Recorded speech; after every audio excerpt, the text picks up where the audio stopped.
Perkenalkan, nama saya Iksan, saya founder SPD Speedometer, saya siap bikin gebrakan. Ini adalah kali ke-6 saya mengikuti Diplomat Success Challenge sejak tahun 2015 dengan bisnis yang sama. 2015 saya sampai Central Legend, 2016 sampai 2018 saya tidak lolos, 2019 saya lolos sampai National Selection, dan di 2020 ini saya mencoba kembali dengan bisnis yang sama tetapi memiliki inovasi yang baru. Jika sebelumnya SPD Speedometer adalah usaha custom speedometer mobil saja, kini SPD Speedometer telah bertransformasi menjadi usaha di bidang industri custom service dan restorasi speedometer mobil. Saat ini, tim SPD Speedometer berjumlah 20 orang dengan 3 owner dan 3 divisi.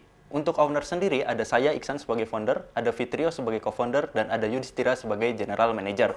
Sedangkan untuk divisinya sendiri ada divisi keuangan administrasi dan sumber daya manusia, kedua ada divisi pemasaran konten dan kreatif, dan terakhir ada divisi operasional produksi dan riset. Tim dan bisnis yang saya bangun ini telah mengantarkan SPD Speedometer mendapatkan apresiasi kewirausahaan dari Rektor UGM, Rektor UNY, Kemenristek BRIN, Kemenpora, dan Kemenkop UKM dari tahun 2016 sampai 2018. Penggemar otomotif itu selalu ingin mengeksplor kendaraannya. Oleh karena itu, mereka sering memodifikasi seperti ban, velg, kaca film, mesin, lampu, bahkan hal sekecil baut pun mereka modifikasi.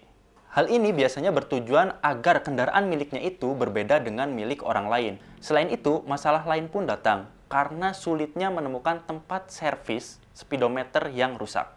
Dari sinilah kami menemukan peluang bahwa dari sekian banyak spare part dan aksesoris mobil yang ada, speedometerlah yang belum banyak terjamah. Jadinya, kami membuat layanan jasa custom service dan restorasi speedometer mobil. Hasilnya, kami bisa mengklaim bahwa SPD Speedometer adalah market leader di bidang industri custom service dan restorasi speedometer mobil hingga saat ini.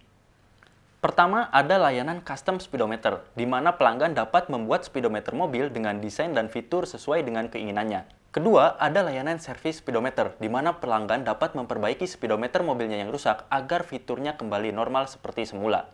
Ketiga, ada layanan restorasi speedometer, di mana pelanggan dapat merestorasi speedometer mobilnya yang sudah rusak yang ingin dikembalikan seperti original lagi.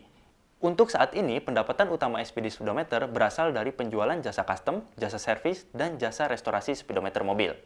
Pada tahun 2019, pendapatan kami dari custom speedometer mobil baru mencapai 1,7 miliar, karena pada tahun 2019 kami belum memiliki jasa servis dan restorasi. Berdasarkan data dari Badan Pusat Statistik, jumlah kendaraan bermotor di Indonesia sudah lebih dari 140 juta unit. Motor sendiri bertambah 7 juta unit per tahunnya dan mobil bertambah 1 juta unit per tahunnya. Hal ini juga dibuktikan dengan komunitas otomotif yang sangat banyak dan beragam. Ditambah setiap merek kendaraan memiliki komunitasnya sendiri dan memiliki chapter yang tersebar di seluruh kabupaten kota yang ada di Indonesia. Untuk target marketnya sendiri, 95% adalah laki-laki, tinggal di daerah perkotaan, berpenghasilan menengah ke atas, ikut komunitas otomotif, dan suka otomotif dan modifikasi. Untuk strategi online, kami menggunakan media sosial seperti Instagram yang kini sudah memiliki followers lebih dari 55.000. Dan kami juga menggunakan YouTube yang kini sudah memiliki subscriber lebih dari 10.000. Selain itu, kami juga menggunakan website, Facebook, dan marketplace. Untuk melengkapi strategi online agar lebih maksimal, kami juga menggunakan Facebook Ads, Instagram Ads, Google Ads, kolaborasi dengan akun otomotif lain. Kami juga menggunakan influencer otomotif seperti Ridwan Hanif, Omobi, Jody Motovlog, dan kawan-kawan.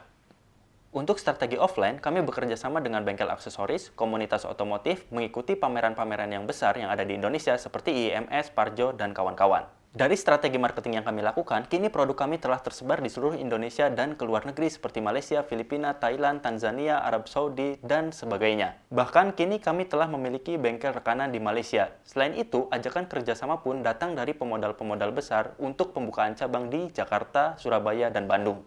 Untuk kompetitor sendiri, ada SACS Speedglow, ada Sun Speedglow, dan ada Dawat Racing Speedometer.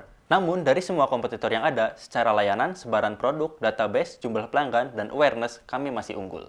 SPD Speedometer sendiri memiliki visi menjadi top of mind dan market leader di industri custom, service, dan restorasi speedometer roda 2 maupun roda 4 di Indonesia pada tahun 2025. Dengan layanan, kompetensi, dan SDM yang SPD Speedometer miliki saat ini, kami yakin SPD Speedometer akan berhasil scale up pada tahun 2022 dengan penghasilan di atas 4,8 miliar per tahun. Saat ini, kebutuhan dana untuk mengembangkan SPD Speedometer sebesar 500 juta rupiah. 500 juta ini akan kami gunakan untuk pembelian mesin UV printing seharga 300 juta, pembukaan cabang di Kemayoran, Jakarta Pusat sebesar 100 juta rupiah, biaya marketing sebesar 50 juta rupiah, renovasi workshop sebesar 25 juta rupiah, dan pengembangan produk sebesar 25 juta rupiah. Itu dia vlog pitch dari SPD Speedometer, kami siap bikin gebrakan.